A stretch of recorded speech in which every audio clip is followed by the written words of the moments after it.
Welcome back. আমরা আবার পেইন্টে ফিরে এসেছি। তো আগের দিন আমরা নিজে হাতে পেইন্টে ছবি এঁকেছিলাম, সেই ছবিগুলো আমরা দেখেছি। তোমরা খুবই সুন্দর এঁকেছো, আমারও খুব ভালো লেগেছে। আজকে আমরা আরো কিছু টিপস যা পড়া যায় সেটা দেখি।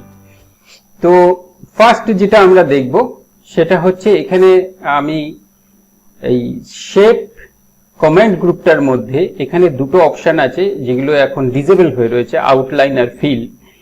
এই দুটো জিনিস আমি একটু দেখিয়ে দেবো। তো আমরা যে কোনো একটা শেপ নিই, ধরে নাও এই শেপটা নিলাম। শেপটা নেওয়ার পর আউটলাইন বলতে আমরা বুঝি এর বর্ডারটা, ওকে, আর ফিল বলতে বুঝি এর ভেতরে কিরকম ধরনের ফিল হবে, পুরোটা ভরাট করার ব্যাপারটা। তো আউটলাইন আমি এখান থেকে ক্লিক করলে অনেক রকম অপশন হয়, no colour, solid colour, no outline, solid colour ইত্যাদি, মার্কার, অয়েল।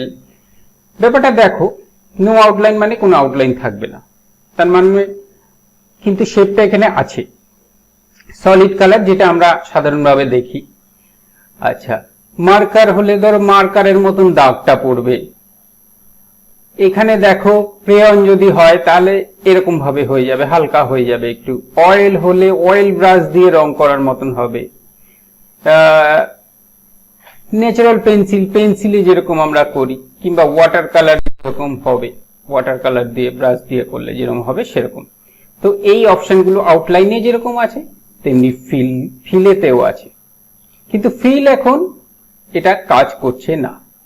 কাজ করবে কখন? যখন আমরা ফিল করে দেব তখন কাজ করবে। কিন্তু তোমাকে আগে এটা সিলেক্ট করতে হবে, সিলেক্ট করে তারপরে ফিলটা করতে হবে, ঠিক আছে? যেমন আমি ধরে নাও এখানে ওয়াটার কালার বলে আমি এখানে চুজ করলাম। চুজ করার পরে আমরা এবার ফিল অপশনে যাই, ফিল উইথ কালার। এইবার আমি এটা রেড দিয়ে ফিল করতে চাই। রেড দিয়ে আমি ফিল করলাম, দেখো ফিলটা কিরকম একটা হলো, ঠিক আছে? ফিলটা এইরকম ধরনের হলো, তার মানে এটা ওয়াটার কালার টাইপের ফিল হয়েছে।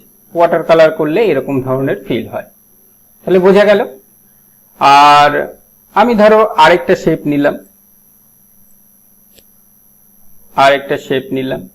এটার আমি ফিলটা করে দিলাম মার্কার, একদম সলিড ফিল টাইপের হবে। আমি এবার এটা নিলাম, নিয়ে এবার আমি দিলাম গ্রিন, একদম সলিড ফিল হলো। এর মতন কিন্তু হলো না, বোঝা গেল বিষয়টা? তাহলে আমরা যে আউটলাইন এবং ফিল এই দুটো ব্যবহার করে ডিফারেন্ট টাইপ ফিল করতে পারি এবং বর্ডারটাও ডিফারেন্ট টাইপের করতে পারি। তাহলে এই গেল আমাদের আউটলাইন এবং ফিল। এবার এসো, আগের দিন আমরা যেটা করিনি, আমরা এই টুলগুলো পড়ার সময় যেটা করিনি সেটা হচ্ছে টেক্সট। খুব সিম্পল, টেক্সট ক্লিক করব এবং টেক্সট এখানে কোথাও আমি একটা ক্লিক করলাম, এখানে লিখলাম, ধরো ক্লিক করলেই কার্সার আসবে লেখার জন্য, মিত্র, MITRA, মিত্র।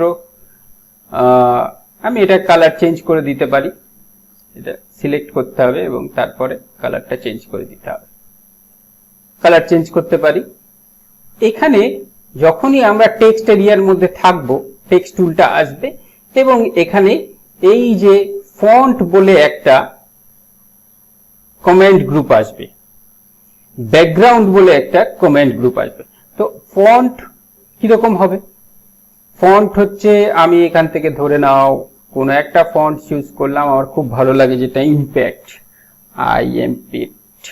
ইম্প্যাক্ট, সরি, এটা সিলেক্ট করতে হবে নাহলে কাজ করবে না। ইম্প্যাক্ট, এন্টার, এটা হয়ে গেল, বোঝা গেল? ফন্ট চেঞ্জ করতে পারি, বোল্ড আমি উঠিয়ে দিতে পারি, অবশ্যই এটা সিলেক্ট করে বোল্ড উঠিয়ে দিতে পারি। আমি একটু বড়ও করতে পারি, বড় করলাম, এর থেকে বেরিয়ে গেল, এগুলো তোমরা জানো। আমি একটু টেক্সট এরিয়াটা বড় করে দিলাম, এটা চলে এলো, ঠিক আছে? এবার ট্রান্সপারেন্ট আর ওপেক মানেটা কি? ওপেক মানে হচ্ছে পুরো এটা সাদা রং হয়ে থাকবে। দেখো আমি এখানে নিয়ে আসছি, এই যে টেক্সট এরিয়াটা পুরো সাদা রং হয়ে থাকবে, ওপেক। আর যদি ট্রান্সপারেন্ট ক্লিক, ট্রান্সপারেন্ট ব্যাকগ্রাউন্ডের মতো যেরকম আমরা ট্রান্সপারেন্ট ব্যাকগ্রাউন্ড করেছি। ওকে, তো এই হলো টেক্সটের গল্প। অ্যাজ ইউজুয়াল আমরা আন্ডারলাইন, স্ট্রাইক থ্রু ইত্যাদি করতে পারি, নো প্রবলেম। তো এইটা তখনই আসবে, টেক্সট টুল এইটা তখনই আসবে যখন আমরা টেক্সট সিলেক্ট করব, এবং এরপর আমরা যদি বাইরে ক্লিক করি তাহলে এটা ফিক্স হয়ে যাবে। মনে রাখবে এর ওপর কিন্তু আমি আর কোনো এডিটিং করতে পারবো না। এখানে তোমরা দেখছো এখানে টেক্সট টুল সিলেক্ট আছে, আমি এটাকে যদি বুলাই, মানে এটা সিলেক্ট করতে চাই, সিলেক্ট হবে না, আরেকটা টেক্সট এরিয়া তৈরি হয়ে যাবে। ঠিক আছে, সুতরাং একবার ফিক্স হয়ে গেলে আমি আর কোনো রকম এর এডিট করতে পারবো না। হয়ে গেল, তাহলে আমরা টেক্সট টুলটাও শিখে গেলাম। এবার আসি আমরা সিলেকশনে। এখানে সিলেকশন যেটা আছে ইমেজের মধ্যে, সিলেকশনে আমাদের আছে রেক্ট্যাঙ্গুলার সিলেকশন, যেটা আমরা জেনারেলি করে থাকি। সিলেকশন ক্লিক করলে একটা রেক্ট্যাঙ্গেল টাইপের সিলেকশন হবে, দেখো তোমরা, এবং এখানে কিছু নোটস থাকবে। ঠিক আছে, এই ছোট ছোট পয়েন্টগুলোকে বলা হয় নোটস। আমি যদি, মজাটা হলো, আমি যদি এটাকে তুলে ধরি, দেখো এখানে যা সিলেক্টেড যেটুকুন এরিয়া আছে ওটা কিন্তু চ্যাপ্টা হয়ে যাচ্ছে। ঠিক আছে, আমি এদিকেও করলে ওইটুকুন এরিয়ার মধ্যে থাকবে। আমি যেভাবে সিলেকশন এরিয়াটাকে ছোট বড় করব, ভেতরের ছবিটাও সেভাবে ছোট বড় হবে। ঠিক আছে, একটা জিনিস তোমাদের পরিষ্কার করে বলে দিই, সেটা তোমরা ভালো করে মনে রাখবে। আমি যদি কোনো ক্যানভাসের কোনো এরিয়াটাকে সিলেক্ট করি এবং এফেক্ট অ্যাপ্লাই করি, তাহলে সেই এফেক্টটা শুধুমাত্র এই সিলেক্টেড এরিয়ার মধ্যেই হবে। আর যদি আমি সিলেকশন উঠিয়ে দিই, অর্থাৎ তখন আমরা ধরে নেব গোটা ক্যানভাসটাই সিলেক্টেড আছে। কন্ট্রোল এ করলে যা হয়, কন্ট্রোল এ বা সিলেক্ট অল করলে যা হয়, এটা মানে তাই। ঠিক আছে, তো এবার আমরা যেটা বলবো সেটা হচ্ছে এখানে রিসাইজ, রোটেট, এই দুটো জিনিস একটু দেখে নেব। তো আমরা দেখো এখন কিন্তু সিলেকশন নেই, আমি কিন্তু সিলেক্ট করিনি। তো আমি যদি রিসাইজ করি, এটা কিন্তু পুরো ক্যানভাসটার উপর কাজ করবে। ধরে নাও রিসাইজ মানে আমি হরাইজন্টালি এবং ভার্টিক্যালি রিসাইজ করতে চাইছি। তার আগে আমি একটা জিনিস বলি, এটা হচ্ছে মেইনটেইন অ্যাসপেক্ট রেশিও, মানে হচ্ছে উইথ অনুযায়ী হাইট কমে যাবে বা হাইট অনুযায়ী উইথ কমে যাবে। ঠিক আছে, আমি যদি এখানে 75 করি, 75, তাহলে এটাও 75 হয়ে যাবে। বাট আমি যদি এটা তুলে দিই এবং এটা যদি 100 করি, তাহলে এটা কিন্তু পাল্টাবে না। এখানে দুটো অপশন আছে, হয় পার্সেন্টেজে করো, নয় পিক্সেলে করো। ঠিক আছে, তো আমি যদি ওকে করি, দেখো 75 এটা কমে গেল, পুরো ক্যানভাসটা কমে গেল, এপাশ থেকে এইটুকু ক্যানভাস কমে গেল। ঠিক আছে, কিন্তু যদি আমি এটাকে বাড়িয়ে দিচ্ছি, আবার বাড়িয়ে দিলাম। এবার আমি এইটুকুন এরিয়াকে সিলেক্ট করলাম, সিলেক্ট করে আমি যদি রিসাইজ করি এবং ধরে নাও আমি এটা তুলে দিলাম, এটাকে 75 করে দিলাম, তাহলে কিন্তু শুধুমাত্র এইটুকুন অংশ তোমরা দেখো ভালো করে, ওকে করলাম, এইটুকুন অংশ রিসাইজ হলো। অর্থাৎ যেটুকু যদি আমরা রিসাইজ কতটুকু করব বা সিলেকশন থাকে ক্যানভাসের উপরে, তাহলে এফেক্ট কিন্তু ওর উপরই অ্যাপ্লাইড হবে, আদারওয়াইজ এফেক্ট পুরো ক্যানভাসের উপর অ্যাপ্লাইড হবে। ইনফ্যাক্ট আমরা ক্রপও করতে পারি, ওইটুকুন ক্রপ হয়ে গেল। ঠিক আছে, কন্ট্রোল জেড। আচ্ছা, এইবার আমরা এখান থেকে রিসাইজের মধ্যে আরেকটা অপশন ছিল স্কিউ। স্কিউটা মানে হচ্ছে কাট হয়ে যাবে। ধরো আমি এইটুকুন অংশ সিলেক্ট করে নিলাম, এবার রিসাইজের মধ্যে হরাইজন্টালি ধরো 50 ডিগ্রি কাট হয়ে যাবে। ঠিক আছে, এটা তোমরা করতে পারো।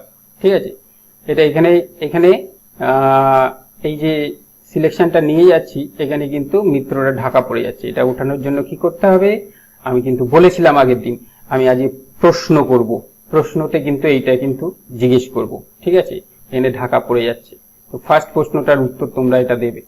দেখা হয়ে গেলেই, ভিডিওটা দেখা হয়ে গেলেই এই উত্তরটা পোস্ট করে দেবে, কি করে এটাকে করব। যাই হোক, তো এটা হলো স্কিউ। ঠিক আছে, এবার হচ্ছে রোটেশন। রোটেশন, সিম্পল রোটেশন একদম। আমি এটাকে একটু ছোট করে নিই, এটাকে একটুখানি ছোট করে নিই সো দ্যাট তোমরা ব্যাপারটা বুঝতে পারো। Rotation, rotation 90 degree, rotation left 90 degree, rotation 180 degree, rotation flip horizontally. আয়নাতে তোমার ছবি উল্টো দেখো যেরকম, ওরকম ফ্লিপ, ফ্লিপ, ফ্লিপ হরাইজন্টালি, একটা হচ্ছে আনুভূমিক ভাবে আর একটা হচ্ছে ভার্টিক্যালি মানে উলম্ব ভাবে।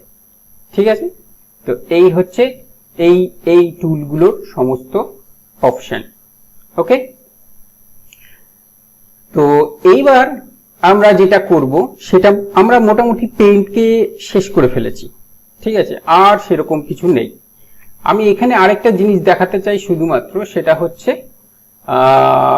একটা এরিয়া নিই, আমি একটা এরিয়া নিলাম এবং এটা আমি অপশন, এটা তো গেল আউটলাইন, ফিলটা নো ফিল। এইবার আমি কি করব, এডিট কালার। ঠিক আছে, আমার যদি কোনো কালার এখানে পছন্দ না হয় তাহলে আমরা যেটা করব সেটা হচ্ছে এখানে আমরা এডিট কালারে আসবো। এডিট কালারে এইটুকু জায়গার মধ্যেই আমি সব কালার বানিয়ে ফেলতে পারি, হাজার হাজার কালার বানিয়ে ফেলতে পারি। যা দরকার, যে রং দরকার সেখানে তুমি ক্লিক করো, জাস্ট হয়ে যাবে। এবং তার ডেপথ, কতটা ডেপথ হবে সেটা বোঝা যাবে। ঠিক আছে, আমি তোমাদেরকে এই জিনিসটা পরে একটু বলে দেবো। অ্যাকচুয়ালি 255, 255, 255 এবং 000, এই দেখো পুরো যদি রেড, গ্রিন অ্যান্ড ব্লু যদি 255 করে হয় তাহলে পুরো সাদা হয়, এটা সাদা। আর যদি পুরো কালো হয় মানে কোনো কালারই নেই তাহলে পুরোটাই জিরো, পুরোটাই জিরো, তার মানে শুধু কালো। ঠিক আছে, তো এর মাঝখানে সমস্ত রং আছে। আমরা এটা সেটা পরিবর্তন করে এই কোডগুলোকে পরিবর্তন করে বানাতে পারি, বা এইখানে সিম্পলি ক্লিক করতে পারি। ধরে নাও এখানে আমি একটা কালার বানাচ্ছি, আমার একটা খুব পছন্দের কালার, এরকম ধরনের কালার। এই কালারটা আগে উইন্ডোজে থাকতো, তো এই ধরনের কালারটা আমি এখানে নিয়ে আসতে চাই। তো অ্যাড কাস্টম কালার চলে আসবে। ওকে, এখানে কাস্টম কালার চলে এলো। ঠিক আছে, এটা দেখো ফিলও হয়ে গেছে এটা দিয়ে। এবার আমরা যদি ফিল টুলটা নিয়ে রাখতাম, তো আমরা এখানে ফিল দিয়ে দিলাম, তাহলে ওই কালারটা দিয়ে ফিল। সুতরাং তুমি এখানে যা কালার আছে তা সেটাই দিতে হবে, এরকম কোনো মানে নেই। আমরা এডিট কালার করে কালার বানিয়ে নিতে পারি। তাহলে আমরা এইখানে যা আমাদের হোম রিবনে যা যা কমেন্টস গ্রুপ আছে সেই কমেন্ট গ্রুপগুলো আমরা সবই শিখে ফেলেছি। এবার আমরা জাস্ট একটুখানি দেখে নেব। এখানে ভিউ বলে আরেকটা রয়েছে, এখানে just zoom in zoom out, যেটা আমরা এইবার দিয়ে করে থাকি সেটাই সেই জিনিসই এটা জুম ইন জুম আউট, কিংবা আমরা জুম টুল দিয়ে যেটা করে থাকি সেইটা এই জিনিসই। ধরো আমি একটু বাড়িয়ে নিলাম, এবার 100% করে দিলাম, আবার 100%-এ চলে এলো, এখানে 100%-এ চলে এলো। আর আছে রুলার, এখান থেকে রুলার কিছু থাকবে, মানে তোমার যাতে মাপজোকে সুবিধা হয় তার জন্য রুলার দেওয়া থাকবে। আর একটা আছে গাইডলাইন্স। গাইডলাইন্স মানে এরকম কিছু বক্স তৈরি হবে যাতে তুমি কোথা থেকে কোথা পর্যন্ত টানবে এটার একটা হিসাব নিকাশ পেতে পারো, গ্রাফের উপর আঁকার মতো। ঠিক আছে, তো এইটা হলো গাইডলাইন্স। আর স্ট্যাটাস বার মানে তো এইটা, স্ট্যাটাস বার তুলে দিলে স্ট্যাটাস বার চলে যাবে, আর স্ট্যাটাস বার থাকলে স্ট্যাটাস বার থাকবে। ফুল স্ক্রিন মানে হলো পুরো গোটা স্ক্রিন জুড়ে হবে ঘটনাটা, মানে তুমি ছবিটা ফাইনালি ফুল স্ক্রিন দেখতে পাও। আর থাম্বনেল মানে থাম্বনেল ভিউ দেখাবে, ছোট ছোট যেরকম তোমরা দেখো ইউটিউব বা ফেসবুকে থাম্বনেল, সেরকম এই থাম্বনেলটা দেখাবে। এখন সেভ করলে তবে থাম্বনেল অপশনটা মানে এনেবলড হবে। তো এটা হয়ে গেল, তাহলে আমাদের পেইন্ট কিন্তু আজকে কমপ্লিট হয়ে গেল। ঠিক আছে, তোমরা যদি কোথাও কোনো রকম অসুবিধা হয় বুঝতে, তাহলে আমি বলবো তোমাদেরকে প্লিজ তোমরা আমাকে কোশ্চেন করে জানাবে।